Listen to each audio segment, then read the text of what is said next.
In SCADA system network, the repeaters are used to increase the coverage range of transmission data. SCADA supervisory control and data acquisition system.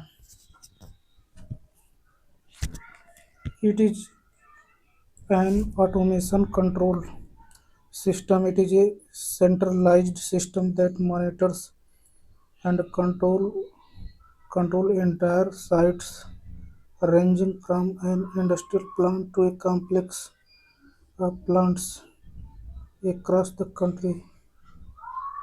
It is used in industries like energy, oil and gas, water power, etc. Repeater it is an electronic device that receives a signal and transmits it. Repeaters are used to extend transmission so that the signal can cover longer distance or be received on the other side of obstruction. Therefore, repeaters are used to increase the coverage range of transmission data in the SCADA system. Which among the following is not a component of a power grid? Cooling plant. Explanation. A power grid, also known as an electrical grid, is an interconnected network for delivering electricity from producer to consumers. It consists of various components that work together to ensure the efficient and reliable distribution of electrical power. A cooling plant. A cooling plant is typically used in power generation facilities to dissipate excess heat produced during the generation of the electricity. While it is crucial within the confines of a power plant, it is not considered a core component of the power grid itself. The primary function of a cooling plant is to maintain the operational efficiency and safety of the generating equipment by preventing overheating. Consumers. Consumers are the end users of electricity and are an integral part of the power grid. They represent the demand side of the electrical network, consuming the electricity that is generated and distributed through the grid. Consumers can include residential homes, commercial buildings, and industrial facilities. Distribution lines. Distribution lines are essential component of the power grid. They are responsible for carrying electricity from substation to the end consumers. These lines operate at lower voltage compared to transmission lines and ensure that electricity reaches homes, business, and other facilities reliable and safely. Generating plants. Generating plants are also known as power plants, are the source of electricity in the power grid. These facilities convert various forms of energy such as fossil fuels, nuclear, hydro, wind or solar energy into electrical power. The generated electricity is then fed into the grid for distribution to consumers. Which of the following losses is least significant while calculating the efficiency of a DC machine? Mechanical loss. Concept. Armature copper losses. देखिए, these losses are about 30% of the total full load losses. These losses are about 30% of the total full load losses. Held copper loss.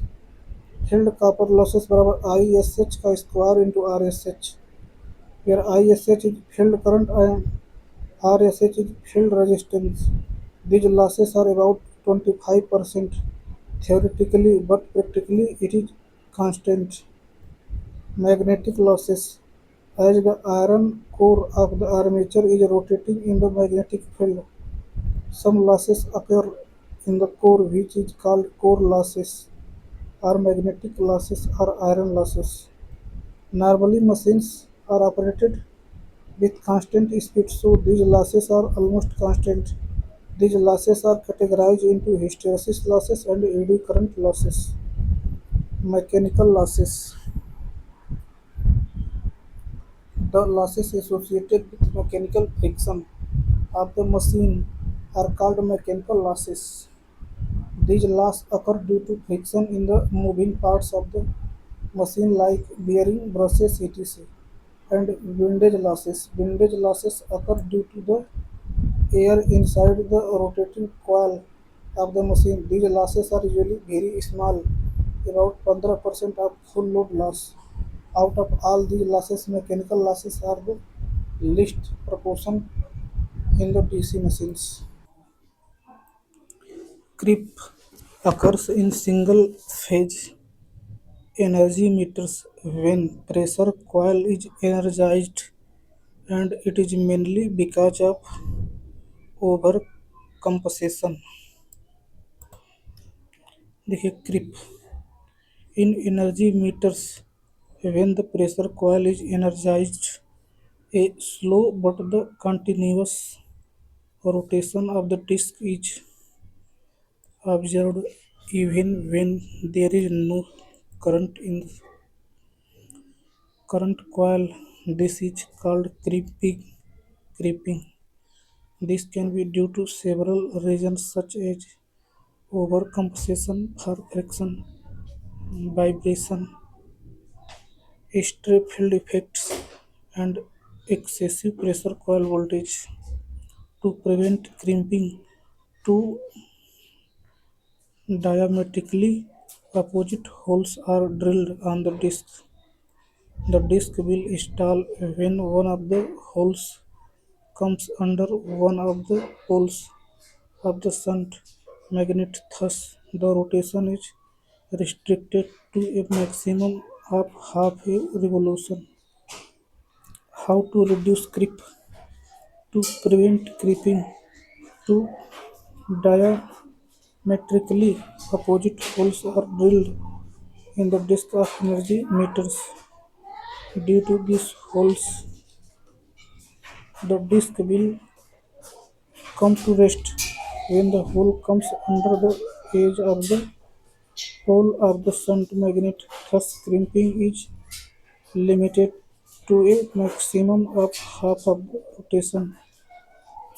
देखिए B D N S आई।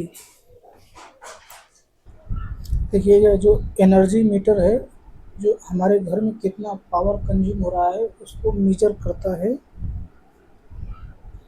इसके construction के बारे में बात करें तो चार भागों में डिवाइड किया गया है। पहला जो पार्ट होता है वह ड्राइविंग सिस्टम होता है। ये ऐसा सिस्टम जो जो डिस्क लगा हुआ है उसको रोटेट करवाता है, उसे ड्राइविंग सिस्टम बोलते हैं। इसमें दो ठो मैग्नेट होते हैं, मतलब कि दो ठो कॉइल लगा होता है। देखिए जो ऊपर जो कॉइल लगी हुई है इसे प्रेशर कॉइल बोलते हैं अथवा इसे शंट मैग्नेट भी बोलते हैं। और देखिए जो नीचे जो कॉइल है इसे करंट कॉइल बोलते हैं, इसे सीरीज कॉइल भी बोलते हैं। तथा ये दोनों मैग्नेट मिलकर इस डिस्क को घुमाते हैं, इसीलिए इन दोनों को ड्राइविंग सिस्टम बोलते हैं। तो देखिए दूसरा पार्ट होता है रोटेटिंग मैकेनिज्म। रोटेटिंग मैकेनिज्म में जो यह डिस्क होता है यह होता है, क्योंकि यह जब घूमता है तो इससे इसके इससे एक स्पिंडल लगा होता है और इस स्पिंडल भी घूमता है तथा जितना ज़्यादा घूमेगा उतना ज़्यादा यहाँ पे एनर्जी सब रिकॉर्ड होगी।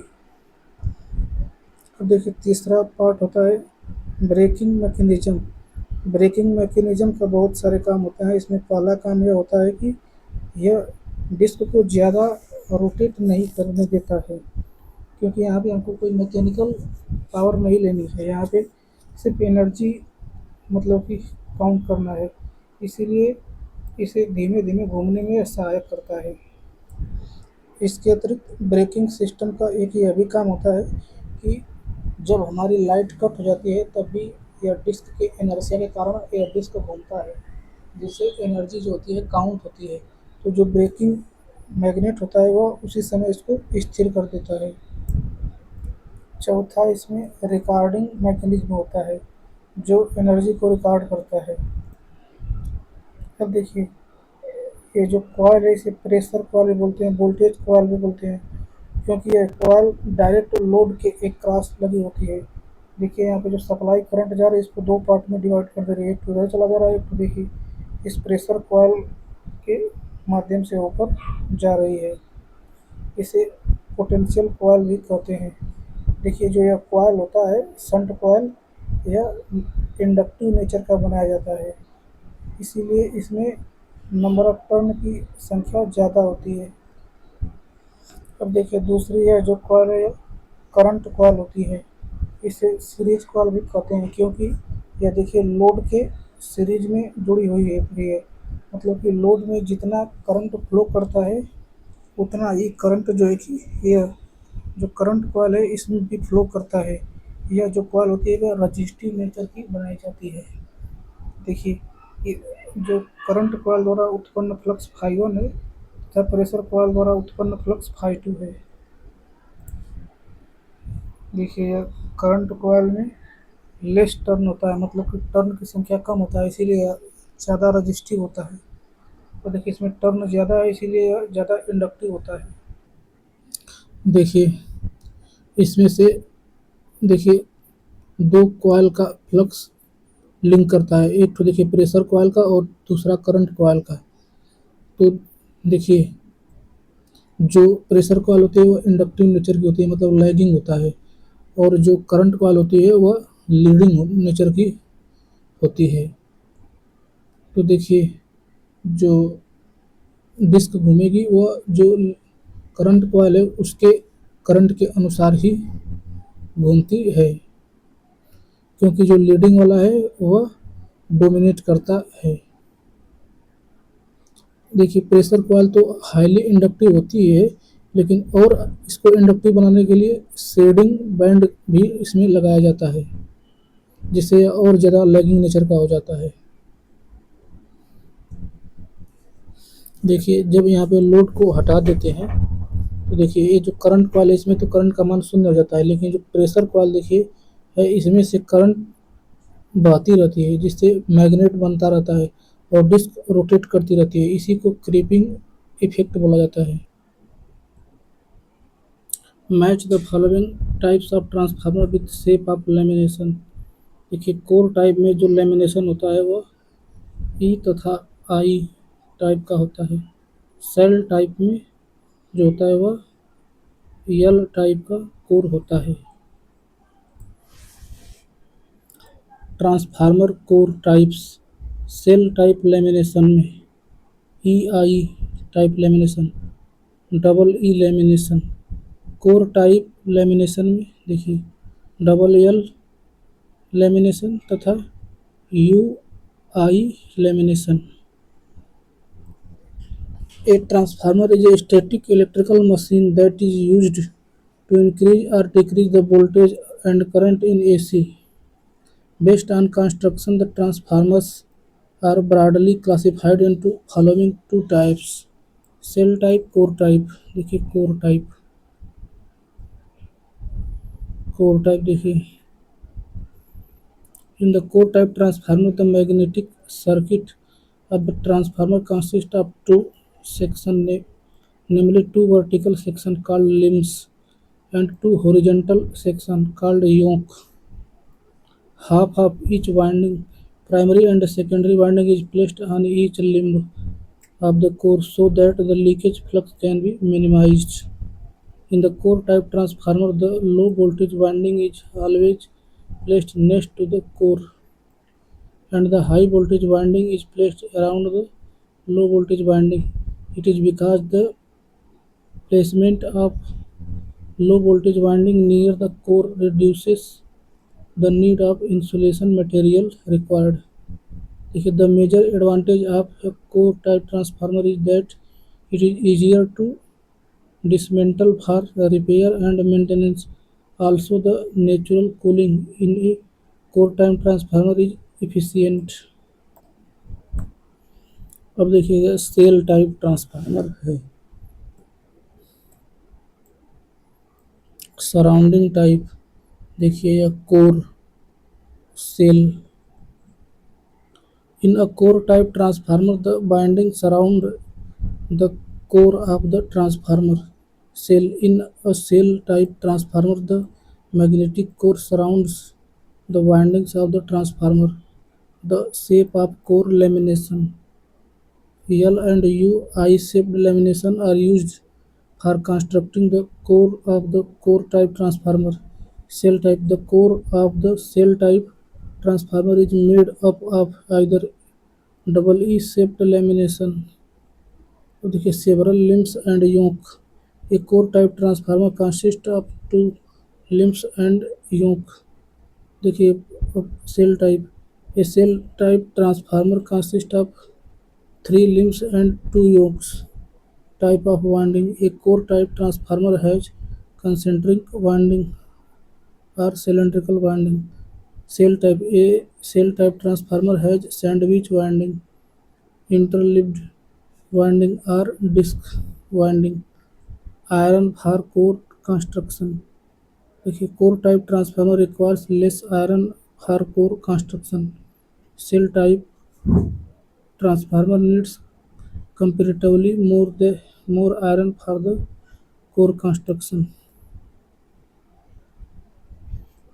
Which type of relay is used in both AC and DC supply?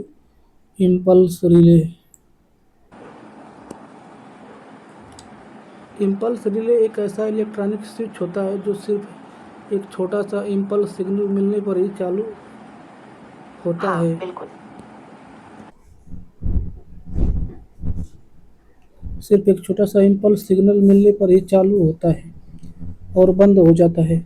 इससे आपको बहुत कम समय के लिए एक सटीक नियंत्रण मिलता है, जैसे कि कोई सिग्नल या एक सर्किट को एक बार ट्रिगर करना।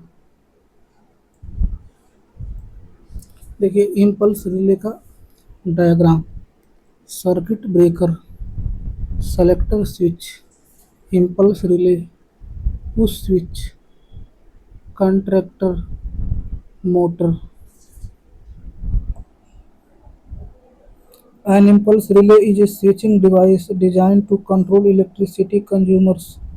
It works as follows. Every time the switch is pressed, the built-in terminal of the relay changes its state. Example from switch on to switch off etc.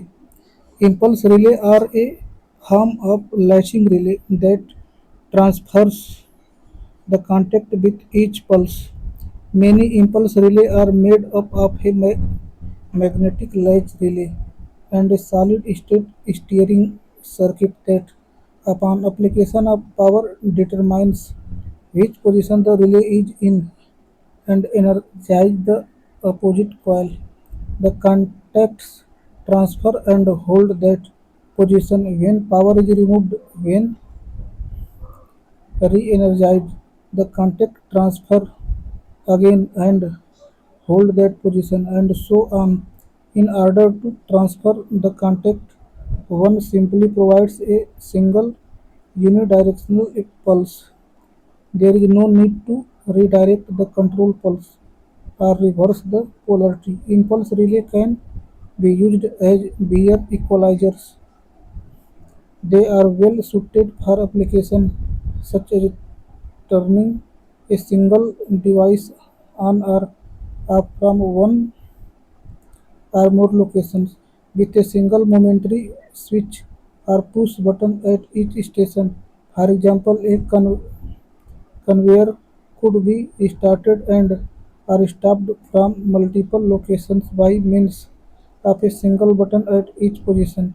Impulse relay is the relay which can be operated on both AC and DC. In resistor, two wires side by side in opposite direction are wound in order to reduce the coil inductance. Concept: when current flows through a conductor, it creates a magnetic field around the conductor. This magnetic field induces a self-inductance in the conductor itself and in any adjacent conductor or coils. Inductance is a property that opposes change in the current flowing through the conductor. In a coil, inductance is primarily determined by the number of turns and the geometry of the coils. Coil winding technique: by winding two wires side by side in opposite directions, a resistor designer can reduce the coil inductance. This technique is known as B-filler winding or counter-wound winding. The two wires are wound closely together, with one wound clockwise and other wire wound in counterclockwise. How B-filler winding reduces coil inductance: when the wires are wound in opposite direction, the magnetic field created by the current flowing through each wire interact and cancel each other out to a certain extent. This cancellation effect reduces the overall magnetic field and consequently the inductance of the coil. The reduction in coil inductance is desirable in resistor because resistors are primarily designed to provide a specified resistor value without significant inductive or capacitive effect. By minimizing inductance, the resistor behaves more like an ideal resistance component, making it suitable for various applications in electrical and electronic circuit. It is worth noting that other factors such as the wire spacing, wire diameter, and the presence of magnetic core material can also affect the coil inductance. However, the specific technique of winding two wires side by side in opposite directions help to reduce the coil inductance by utilizing the cancelling effect of the magnetic field generated by the wires.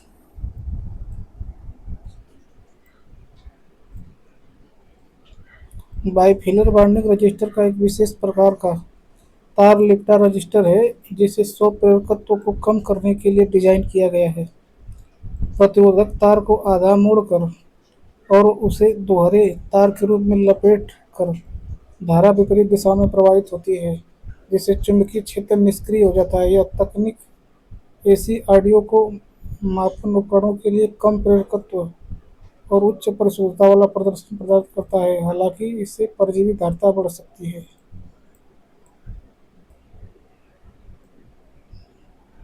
Bifilar winding used for making magnetically coupled winding. Bifilar winding used for making non-inductive resistor. Sag in transmission line span. Sag, ground clearance conductor. When a transmission line is installed in between two line supports, tension is developed across the wire. Due to this tension, the conductor bends toward the ground.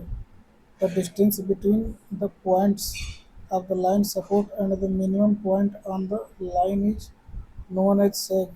The sag in the transmission line is given by S बराबर omega L square बटे के 8T। देखिए, when where S sag, W weight of the conductor, L length between the two poles, capital T tension in the conductor. From the expression we observe that sag is inversely proportional to the tension developed. If the sag of transmission line is increased, the tension will decrease.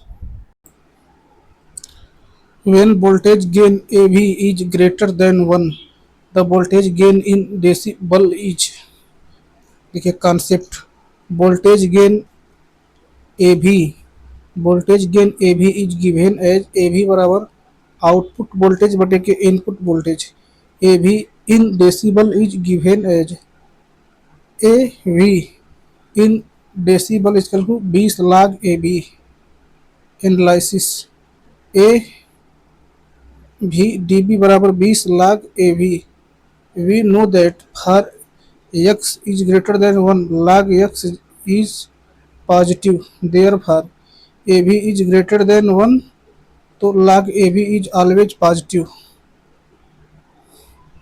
for ab is greater than 1 तो adb is positive।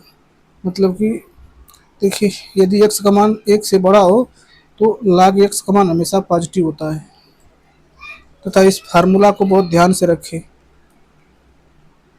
ab in db is given as 20 log ab। Concept of an amplifier.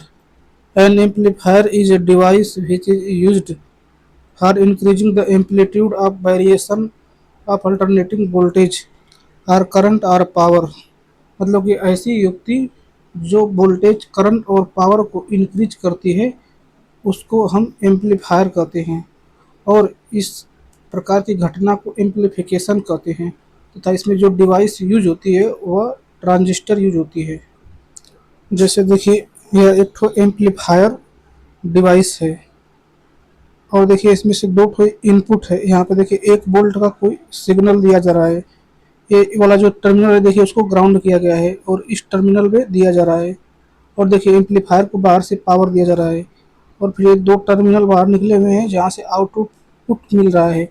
यहाँ पे देखिए output 5 volt का मिल रहा है। मतलब कि जैसे देखिए ऐसा सिग्नल दिए हैं जो 0 से 1 तक वेरी कर रहा है लेकिन बाहर ऐसा सिग्नल मिल रहा है जो 0 से 5 वोल्ट तक वेरी कर रहा है। अब देखिए यहाँ पे जो आउटपुट वोल्टेज है उसका जो इनपुट वोल्टेज 1 वोल्ट है इससे रेशियो को हम लोग वोल्टेज गेन बोलते हैं। जैसे इसका वोल्टेज गेन 5 आएगा। एक बात और ध्यान रखें कि यदि एम्पलीफायर के रूप में कॉमन एमिटर कॉन्फ़िगरेशन का यूज करें जैसे कि देखिए यहाँ पे यह एमिटर है और देखिए इस तरह करंट जा रही है और देखिए यह कलेक्टर है, यह देखिए बेस है। तो देखिए यहाँ पे फॉरवर्ड बायस में इनपुट सिग्नल बेस और एमिटर के एक्रॉस दिया जा रहा है और आउटपुट देखिए कलेक्टर और एमिटर के एक्रॉस प्राप्त हो रही है।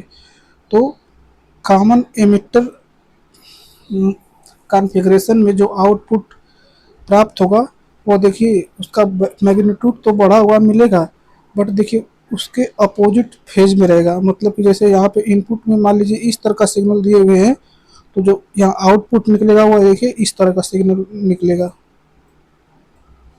बट ध्यान दीजिए यहाँ पे देखिए जो है कि सिग्नल यहाँ पे जो एम्पलीफायर उसको इस प्रकार दिया गया है और देखिए आउटपुट भी इसी प्रकार सेम फेज में ही प्राप्त हो रहा है। तो ऐसा तभी प्राप्त होता है जब यहाँ पे एम्पलीफायर के रूप में जो है कि कॉमन बेस कॉन्फ़िगरेशन का यूज किया गया हो। देखिए यहाँ पे कॉमन बेस कॉन्फ़िगरेशन वाले ट्रांजिस्टर का फिगर बनाया गया है। देखिए यह देखिए अमीटर है और यह देखिए कलेक्टर है, यह देखिए बेस है। देखिए यहाँ पे जो है कि यह इनपुट दिया जा रहा है और देखिए यहाँ पे जो है आउटपुट प्राप्त हो रहा है सेम फेज में। इसी प्रकार ये देखिए आउटपुट करंट तथा इनपुट करंट के रेशियो को करंट गेन बोला जाता है। फिर आउटपुट पावर तथा इनपुट पावर के रेशियो को पावर गेन बोला जाता है। देखिए transistor as an amplifier common emitter NPN transistor. हाँ देखिए ट्रांजिस्टर को जब एज एम्पलीफायर यूज किया जाता है तो जो पहला जंक्शन होता है ट्रांजिस्टर का वो फॉरवर्ड बायस में रहता है तथा जो अगला जो जंक्शन होता है वह रिवर्स बायस में होता है। तो देखिए जब फॉरवर्ड बायस में होता है तो उस समय जो रेजिस्टेंस होता है वह कम होता है और जब रिवर्स बायस में होता है तो उस समय जो रेजिस्टेंस है वह ज़्यादा होता है। इसका मतलब यह हुआ कि जो ट्रांजिस्टर होता है वह कम रजिस्टर को हाई रजिस्टर से ट्रांसफ़र करता है, इसीलिए इसे ट्रांजिस्टर बोला जाता है। अब देखिए यह जो एनपीएन ट्रांजिस्टर है, देखिए एनपीएन यह क्यों ट्रांजिस्टर है, क्योंकि देखिए हमेशा करंट जो निकलती है वो पी से निकलती है। तो देखिए यहाँ पे पी होगा इस बिंदु पर, और इस बिंदु पर जो होगा एन होगा। इसका मतलब कि यहाँ पर भी एन होगा, इसका मतलब यह एनपीएन ट्रांजिस्टर है। तो देखिए यहाँ पे जो अमीटर है ई, इसको हम लोग ग्राउंड कर देते हैं। और फिर अब जब ग्राउंड कर देंगे तो इसका वोल्टेज जीरो हो जाएगा। इस पे के रिस्पेक्ट में देखिए जो ये बेस वाला जो टर्मिनल है, इस पर एक ठो सप्लाई देते हैं। तो यह जो होता है पहला जंक्शन, वो फॉरवर्ड बायस में हो जाता है। देखिए यह कलेक्टर टर्मिनल है यहाँ पे, और देखिए यहाँ पे एन है, पी है और एन है। तो देखिए इसको एन को रिवर्स बायस करने के लिए जो यह जो कलेक्टर टर्मिनल है, इस पर हम लोग किसी बैटरी से जोड़ते हैं। उस बैटरी का जो टर्मिनल होगा वो पॉजिटिव होगा तथा वह बहुत हायर पावर की बैटरी होगी, जैसे कि यहाँ पे जोड़ दिया गया है। देखिए जो पहला वाला जंक्शन है, ये दूसरा वाला जंक्शन ये रिवर्स बायस में चला गया है। और देखिए जो यह पी टर्मिनल है उसको फॉरवर्ड बायस करने के लिए जो बेस है, इस पर अब देखिए बेस पर यहाँ पे बैटरी जोड़ दिए हैं प्लस टर्मिनल से। तो यह देखिए फॉरवर्ड बायस में हो गया, मतलब ये वाला सर्किट रिवर्स बायस में, ये वाला फॉरवर्ड बायस में, और यह कॉमन एमिटर कॉन्फ़िगरेशन में कनेक्ट हो गया है। अब देखिए इसे एज ए एम्पलीफायर कैसे यूज करेंगे इसको। तो देखिए इसको यूज करने के लिए यहाँ पे एक छोटा सा एसी सिग्नल से जोड़ेंगे, लेकिन एक बात ध्यान रखिए कि देखिए यह हायर पावर का पॉजिटिव टर्मिनल तथा यह एसी सिग्नल से जोड़ना यह गलत है, ऐसा नहीं किया जा सकता है। देखिए यहाँ पे जो यह सोर्स लगाया गया है, यह बेस को बायसिंग प्रोवाइड करने के लिए लगाया गया है, न कि इससे कनेक्ट करने के लिए। अतः देखिए यहाँ पे एक ठो कैपेसिटर लगा देंगे। तो जो कैपेसिटर होता है वह डीसी को रोकता है तथा एसी को जाने देता है, मतलब कि जो डीसी होगा यहीं पे रुक जाएगा, आगे नहीं बढ़ पाएगा। अब देखिए यहाँ से जो वेरिएशन जा रहा है करंट वाला, वो देखिए यहाँ पे जो बायसिंग किया गया है इस वोल्टेज से, तो यहाँ पे आउटपुट प्राप्त करना है। तो देखिए ऐसा हो भी सकता है कि जो यही वाला वोल्टेज है यहाँ पे अपीयर हो जाए। तो इस वोल्टेज को, इस डीसी वोल्टेज को सिर्फ यहीं तक सीमित रखने के लिए यहाँ पे कैपेसिटर लगा देते हैं, क्योंकि जो कैपेसिटर होता है वह इस वोल्टेज को इधर जाने के लिए अलाउ नहीं करेगा। हाँ, जो इधर का एसी वाला जो वेरिएशन वाला जो अल्टरनेटिंग वाला था उसको अलाउ करेगा। जो देखिए ये जो कैपेसिटर लगा हुआ है, इसे सीसी यानी कपलिंग कैपेसिटर बोला जाता है। और जो यह वाला कैपेसिटर होता है, इसको सी इनपुट बोला जाता है, यानी इनपुट वाला कैपेसिटर बोला जाता है। देखिए इसे कपलिंग कैपेसिटर इसलिए कहा जाता है क्योंकि जो इधर का आउटपुट प्राप्त हो रहा है, इसको पुनः नेक्स्ट स्टेज के लिए इसी जो इनपुट सप्लाई है उसमें भेज दिया जाए, तो और एम्पलीफाइड हमें वैल्यू प्राप्त होगी। और इस प्रकार की क्रिया को कैस्केडिंग करना बोलते हैं, कैस्केडिंग करना बोलते हैं। कैस्केडिंग मतलब कि एक एम्पलीफायर के आउटपुट के दूसरे एम्पलीफायर के इनपुट में डालना, और फिर उसके आउटपुट को तीसरे वाले के इनपुट में डालना कैस्केडिंग बोला जाता है। यहाँ पर केवल एक ही कैपेसिटर का यूज किया गया है, अतः इसे हम लोग सिंगल स्टेज एम्पलीफायर बोलते हैं। देखिए यहाँ पे common emitter NPN transistor as voltage amplification रूप में दिया गया है। देखिए यहाँ पे एमिटर जो है उसको ग्राउंडिंग किया गया है, और देखिए यहाँ पे जो बाइसिंग वोल्टेज है भी बीबी जो है, इसको एक ठो आरबी रेजिस्टेंस के हेल्प से बेस से जोड़ा गया है। इसे बेस बायसिंग रजिस्टर बोला जाता है। देखिए यह जो इनपुट वोल्टेज है वह कैपेसिटर की मदद से देखिए यह बेस टर्मिनल पर चला जा रहा है। यह देखिए बायसिंग वोल्टेज है, तथा यह जो कैपेसिटर है वह ये जो बायसिंग वोल्टेज है इससे जो जाने वाली करंट है उसको रोक देता है। यहाँ पे देखिए यह कलेक्टर बायसिंग रजिस्टर है जिसको कि हम लोग वीसीसी वोल्टेज से कनेक्ट किए गए हैं जो कि रिवर्स बायस है, और इधर का साइड फॉरवर्ड बायस है, इधर का साइड रिवर्स बायस है। देखिए यह जो कपलिंग कैपेसिटर है वह यह जो वीसीसी वोल्टेज से फ्लो होने वाली करंट है उसको रोकता है आउटपुट में अपीयर होने के लिए। देखिए यहाँ पे आउटपुट पे कलेक्टर में जो वोल्टेज है, जो वेरिएशन हो रहा है वोल्टेज का, वही इस पर अपीयर होंगे। देखिए यहाँ पे काम कैसे करता है, तो देखिए मान लीजिए एसी सप्लाई है 1 वोल्ट की, मतलब कि 0 से 1 तक इसका वेरिएशन हो रहा है। तो देखिए जो पॉजिटिव हाफ साइकिल है उसके लिए जो है कि यह कैपेसिटर इसे सपोर्ट करेगा, यह भी वोल्टेज सपोर्ट करेगा, यानी कि जो यहाँ पर बेस पे जो वोल्टेज प्राप्त होगा वो 5 से 6 वोल्ट तक प्राप्त होगा। देखिए कॉमन एमिटर में ऐसा इनपुट डालते हैं तो आउटपुट पर ऐसा प्राप्त होता है, मतलब पॉजिटिव के लिए नेगेटिव प्राप्त होता है।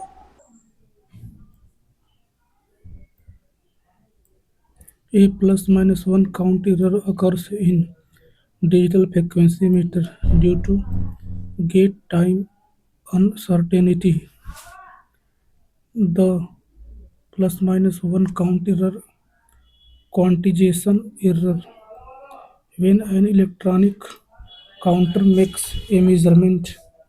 A plus minus 1 count ambiguity can exist in the least significant digit. This is often referred to as quantization error. This ambiguity can occur because of the non-coherence between the internal clock frequency and the input signal. Gate time or the uncertainty. The time-based error. Any error resulting from the difference between the actual time-based oscillator frequency and its nominal frequency is directly translated into a measurement error. This difference is the cumulative effect of all the individual time-based oscillator errors described previously and may be expressed as dimensionless factors such as so many parts per million. Trigger error.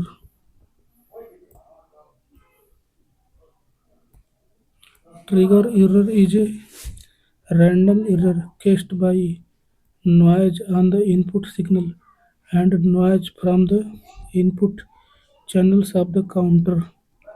In period and time interval measurements, the input signal is control the opening and closing of the counter's gate.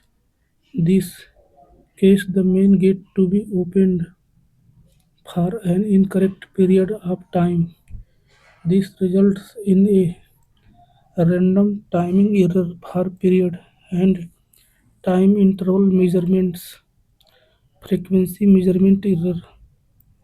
The accuracy of an electronic counter is dependent on the mode of operation.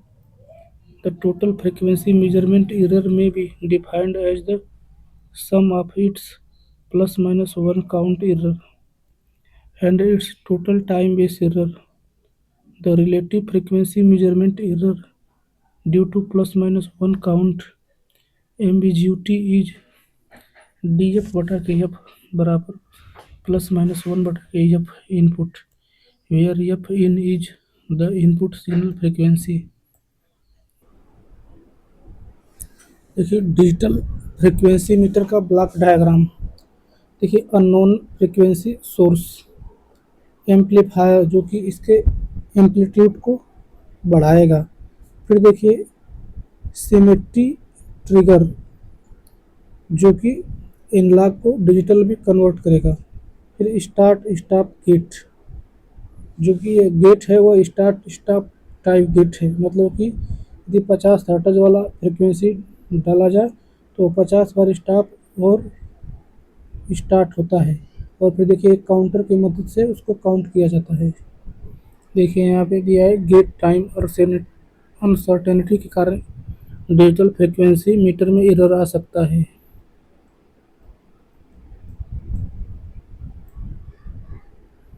In SCR, if gate current is made half, how will it affect anode current? Gate current have no effect on anode current. Gate current is used to turn on the thyristor. Once the thyristor is on, no gate current is required for the device to remain in on state. A small gate current controls the large anode current. Anode current depends on the load connected through the thyristor. It does not depend on the gate current. Important point: SCR has three operating modes. Forward blocking mode. Anode voltage is made positive with respect to the cathode with the gate circuit open. Both outer junctions are forward biased. The inner junction is reverse biased. SCR remains in the off state forward conduction mode. Anode voltage is greater than the forward brick over voltage. All three junction is forward biased. The device is in conduction mode, reverse blocking mode. The cathode is at a higher potential than the anode. Both outer junction are reverse biased, high resistance. The inner junction is forward biased. It is reverse biased and non-conducting.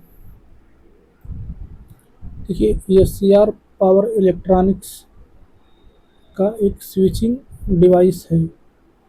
यह thyristor से बना होता है। इसमें देखिए तीन terminal होता है, एनोड, कैथोड, गेट।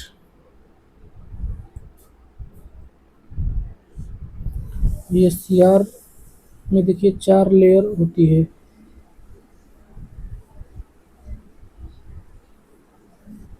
दो डायोड को जोड़ देते हैं तो ये सी आर बन जाता है। Symmetric diagram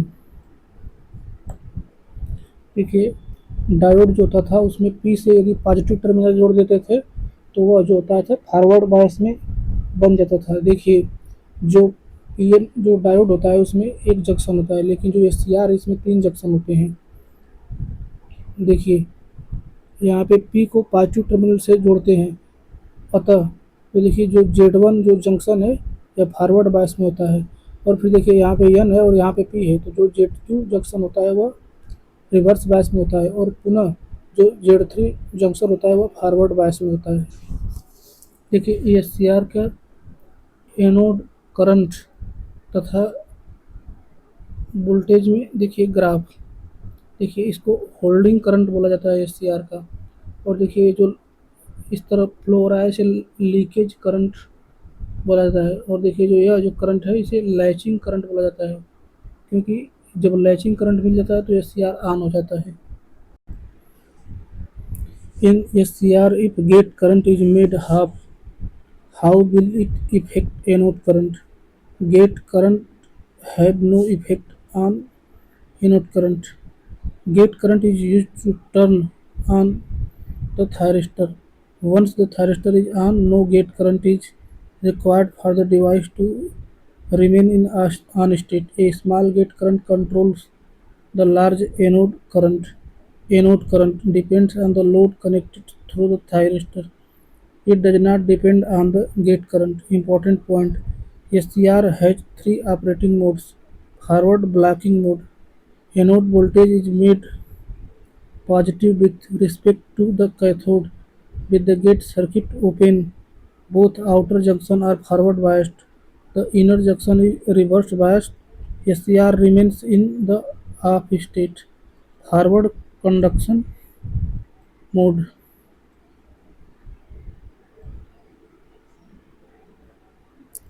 Anode voltage is greater than the forward break over voltage. All three junction is forward biased. The device is in conduction mode, reverse blocking mode. The cathode is at a higher potential than the anode. Both outer junctions are reverse biased, high resistance. The inner middle junction is forward biased. It is reverse bias and non-conducting. देखिए सवाल दिया है the voltage wave given by V बराबर 4 cos omega t produces a current wave I बराबर 1.5 cos omega t minus 2.5 what sine omega t in circuit the current wave. तो देखिए यहाँ से हम देखिए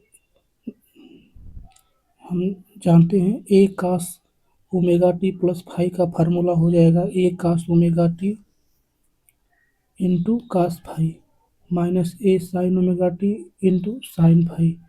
अब देखिए इसे तुलना करेंगे इस वाले समीकरण को।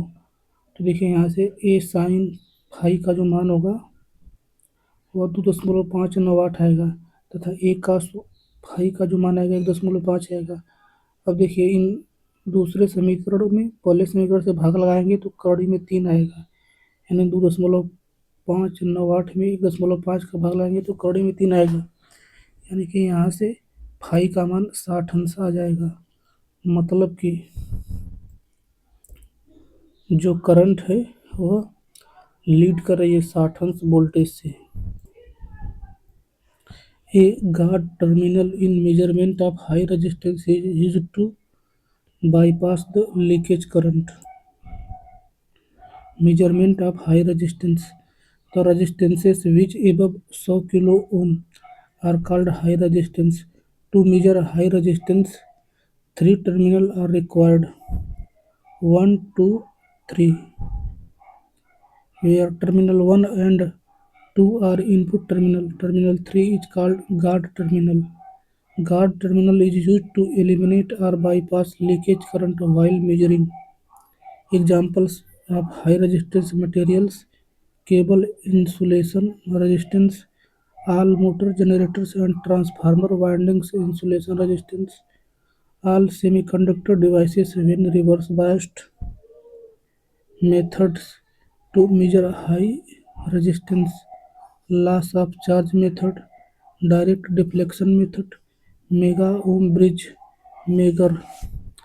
Points to remember: to measure low resistance, R का मान 1 किलो ओम से जब छोटा हो, 4 terminals are required, 2 terminal for measurement of current and 2 terminal for voltage measurement. To measure medium resistance, जैसे कि 1 ओम से 100 किलो ओम तक के बीच वाला, 2 terminals are required. What is the maximum economical voltage range for vacuum circuit breakers? 36 kilovolt. The maximum economical voltage range for vacuum circuit breaker is 36 kilovolt. Vacuum circuit breaker देखिए metallic bellows end flange moving contact vapour condensing shield fixed contact enclosure seals. A breaker that used a vacuum as an arc extinction medium is called a vacuum circuit breaker. In this circuit breaker, the fixed and moving contact is enclosed in a permanently sealed vacuum interrupter. The arc is extinct as the contacts are separated in a high vacuum. It is mainly used for medium voltage ranging from 11 kV to 33 kV. The vacuum circuit breaker has mainly two phenomenal properties. It has high insulating strength in comparison to various other insulating media used in circuit breaker vacuums and is a superior dielectric medium. It is better than all other media except air and SF6 which are employed at high pressure. When an arc is opened by moving apart the contact in a vacuum, an interruption occurs at the first current zero With the arc interruption, their dielectric strength increases up to a rate of thousands of times as compared to other breakers. The above two properties make the breakers more efficient, less bulky, and cheaper in cost. Their service life is also much greater than any other circuit breaker, and almost no maintenance are required. While designing a street lighting system, the distance between two street light points should not be more than how many meters to obtain uniform level of illumination? 35 meters. For a well-designed street lighting system that achieves uniform illumination, distances between light poles are generally kept within the range of 30 meters. If the context allows and lighting specifications are met, spacing can indeed go up to 35 meters. Factor influencing distance between street lights. Type of lighting. Different type of light fixture LED, HPS, etc. have varying luminous intensities and distribution patterns which affect how far apart they can be placed. Pole height. The height of the poles influences how far the light spreads. Taller poles can typically be spaced further apart because their light reaches a larger area. Illumination level requirements. Different areas may have different requirements for illumination based on their use.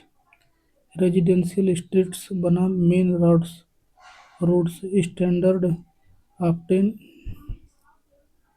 dictate minimum lux levels. Illumination intensity for various applications. Light distribution. The beam is spread of the light fixture affects how evenly light is distributed. Fixture with a wider spread can be placed further apart. Terrain and surroundings. The physical environment, including building, tree, and other obstacles, can influence light distribution and necessitate adjustment in spacing.